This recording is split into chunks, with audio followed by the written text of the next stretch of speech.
अस्सलामुअलैकुम एवरीवन। आप लोगों ने हातिम ताई मूवी के कई वर्जन देखे होंगे। इस पर सीरियल भी बने हैं। उसमें हातिम ताई को एक सच्चा पक्का नेक इंसान, बहुत दान पुण्य करने वाला दिखाया जाता है।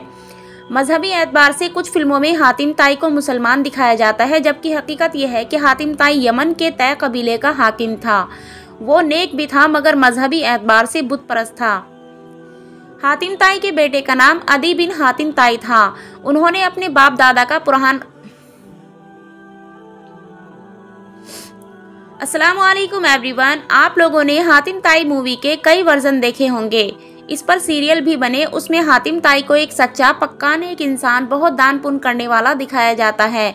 मजहबी एतबार से कुछ फिल्मों में हातिम ताई को मुसलमान दिखाया जाता है, जबकि हकीकत यह है कि हातिम ताई यमन के तय कबीले का हाकिम था। नेक भी था मगर मजहबी एतबार से बुत परस्त था। हातिम ताई के बेटे का नाम अदी बिन हातिम ताई था। उन्होंने अपने बाप दादा का पुराना मजहब छोड़कर ईसाई मजहब इख्तियार कर लिया, बल्कि ऐसी कुछ चीज़ें अपने ऊपर जायज़ रखीं जिनकी ईसाई मजहब में इजाज़त नहीं थी।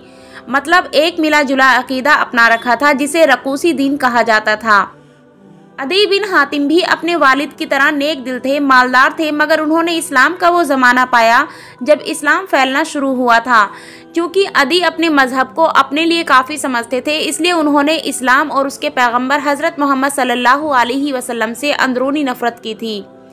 इतनी नफ़रत कि उन्होंने तय कर लिया था कि अगर इस्लामी फ़ौज मेरे मुल्क में घुसी तो मैं अपना मुल्क छोड़ दूंगा। यही हुआ। जैसे उनके ग़ुलामों ने खबर दी कि इस्लामी फ़ौज के परचम सरहदों पर दिखाई दे रहे हैं, तो वो फ़ौरन अपनी बीवी बच्चों के साथ मुल्क के शाम की तरफ कूच कर गए।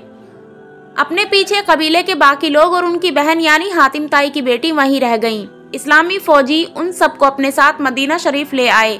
मदीना पहुंचकर जंगी कैदियों में शामिल हातिम ताई की बेटी ने हज़रत मोहम्मद सल्लल्लाहु अलैहि वसल्लम के पास दरख्वास्त भिजवाई कि उन्हें रिहा कर दिया जाए।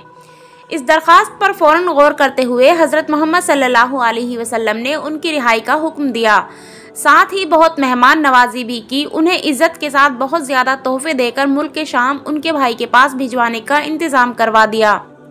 हातिम ताई की बेटी पैगंबर इस्लाम हज़रत मोहम्मद सल्लल्लाहु अलैहि वसल्लम के अखलाक से मुतासिर हुए बगैर नहीं रह सकी। उन्होंने खुशी खुशी इस्लाम कबूल कर लिया। जब वो अपने भाई अदी बिन हातिम के पास गईं तो उन्होंने नाराज़गी का इजहार भी किया और अदी से कहा, तुम अपनी बहन और कबीले को छोड़कर भाग आए। बहन की ये बातें सुनकर अदी बिन हातिम अपनी इस गलती पर बहुत शर्मिंदा हुए कि अपनी बहन और कबीले वालों को उन्होंने अकेले छोड़ा, मगर इस बात पर हैरान भी हुए आखिर कोई बादशाह हाथ आए कैदियों को इस तरह रिहा भी कर सकता है, जैसे पैगंबर इस्लाम हज़रत मोहम्मद सल्लल्लाहु अलैहि वसल्लम ने उनकी बहन को आज़ाद कर दिया। इसी बात पर उनके दिल में हज़रत मोहम्मद सल्लल्लाहु अलैहि वसल्लम के बारे में और जानने की जुस्तजू पैदा हुई, जिनके नाम से भी वो नफरत करते थे। उन्होंने अपनी बहन से पूछा कि तुमने मोहम्मद सल्लल्लाहु अलैहि वसल्लम को कैसा पाया? तो इसके जवाब में उनकी बहन ने कहा, मेरे भाई, मोहम्मद सल्लल्लाहु अलैहि वसल्लम की शख्सियत बहुत अजीम है। अगर वो अल्लाह के नबी हैं तो उनका कलमा पढ़ लो, और अगर सिर्फ बादशाह हैं तब भी उनकी पनाह में ही जाना, तुम्हारी भलाई होगी। जितनी जल्दी हो सके तुम उनसे मदीना जाकर मुलाकात कर आओ। अदी बिन हातिम को अपनी बहन का ये मशवरा कुछ घाटे का सौदा नहीं लगा। अगले कुछ रोज में सखी हातिम ताई का ये लायक बेटा मुल्क शाम से चलकर मदीना पहुंच गया। अदी बिन हातिम चूंकि बहुत मशहूर शख्सियत के बेटे ही नहीं खुद भी मशहूर थे, लिहाजा मदीने वालों ने उनको पहचान लिया। एक शख्स उन्हें हज़रत मोहम्मद सल्लल्लाहु अलैहि वसल्लम के हुजूर ले गया।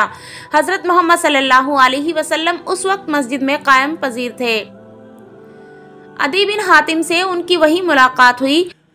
अदी का हाथ अपने मुबारक हाथ में थामकर रहमतुल लिल आलमीन ने उनका इस्तकबाल किया। कुछ देर गुफ्तगू के बाद हज़रत मोहम्मद सल्लल्लाहु अलैहि वसल्लम ने अदी को अपने हुजरे में चलने के लिए कहा। उसी वक्त एक बूढ़ी औरत अपने बच्चों के साथ कुछ फरियाद लेकर आई।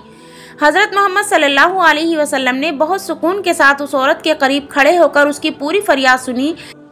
अदी ये सब देखकर हैरान थे। उन्होंने बड़े बड़े बादशाहों के दरबार और तौर तरीके देखे थे। वो हैरान हुए कि आखिर बादशाह भी कभी अपने फरियादी के बराबर खड़े होकर उनकी फरियाद सुनते हैं। हुजरे में पहुंचकर हज़रत मोहम्मद सल्लल्लाहु अलैहि वसल्लम ने अदी को खजूर की पत्तियों से भरा हुआ चमड़े का वो गद्दा बैठने के लिए दिया जिस पर आप सल्लल्लाहु अलैहि वसल्लम तशरीफ फरमा होते थे। अदी बिन हातिम ने तकल्लुफ में बैठने से इनकार किया और कहा आप ही इस पर तशरीफ रखें, मगर हज़रत मोहम्मद सल्लल्लाहु अलैहि वसल्लम ने अदी को मेहमान नवाजी का वास्ता देते हुए उसी गद्दे पर बैठाया और ख़ुद ज़मीन पर बैठ गए। अदी बिन हातिम से हज़रत मोहम्मद सल्लल्लाहु अलैहि वसल्लम ने बहुत सी मजहबी बातें की। अदी ये जानकर हैरान थे कि हज़रत मोहम्मद सल्लल्लाहु अलैहि वसल्लम अदी के मजहबी अकीदों के बारे में दावे के साथ उनसे ज़्यादा जानते हैं। अदी बिन हातिम हज़रत मोहम्मद सल्लल्लाहु अलैहि वसल्लम के 2-3 सवालों पर एकदम लाजवाब हो गए। इसी के साथ उनके दिल से हज़रत मोहम्मद सल्लल्लाहु अलैहि वसल्लम के बारे में जो नफ़रत थी वो दूर हो गई। अदी बिन हातिम जब वहाँ से उठे तो इस्लाम का नूर उनके दिल को मुनव्वर कर चुका था। अदी बिन हातिम हज़रत मोहम्मद सल्लल्लाहु अलैहि वसल्लम के करीबी सहाबियों में दाखिल हो गए। उनसे 60 हदीसें सही बुखारी की अहादीस में शामिल हैं। उन्होंने हज़रत अबू बकर रज़ियल्लाहु ताला अन्हु, हज़रत उमर फ़ारूक रज़ियल्लाहु ताला अन्हु, हज़रत उस्मान गनी रज़ियल्लाहु ताला अन्हु और हज़रत अली रज़ियल्लाहु ताला अन्हु के ख़ास मुसाहिबों में जगह पाई। हज़रत अली रज़ियल्लाहु ताला अन्हु से अदी बिन हातिम को वालिहाना अक़ीदत, उनके साथ जंगे जमल, जंगे सिफ़ीन और जंगे नहरवान में शरीक रहे। जंगे सिफ़ीन में एक आँख भी गवा दी। हज़रत अली रज़ियल्लाहु ताला अन्हु की शहादत के बाद हज़रत अदी बिन हातिम रज़ियल्लाहु ताला अन्हु हज़रत मुआविया रज़ियल्लाहु ताला अन्हु के ज़माने में भी शामिल बेअत थे, मगर हज़रत अली रज़ियल्लाहु ताला अन्हु की याद उन्हें बार बार आती थी। हज़रत अदी बिन हातिम रज़ियल्लाहु ताला अन्हु वाक़या करबला के बाद तक हयात रहे। उन्होंने मुख्तार सक़फ़ी का ज़माना भी देखा। करीब 120 या 160 साल की उम्र पाई। कूफा में वफ़ात पाई। उम्मीद है आज की शॉर्ट स्टोरी आपको पसंद आई होगी। अगर आपको हमारी स्टोरी पसंद आई हो तो प्लीज़ हमारे चैनल को लाइक, शेयर एंड सब्सक्राइब ज़रूर करें।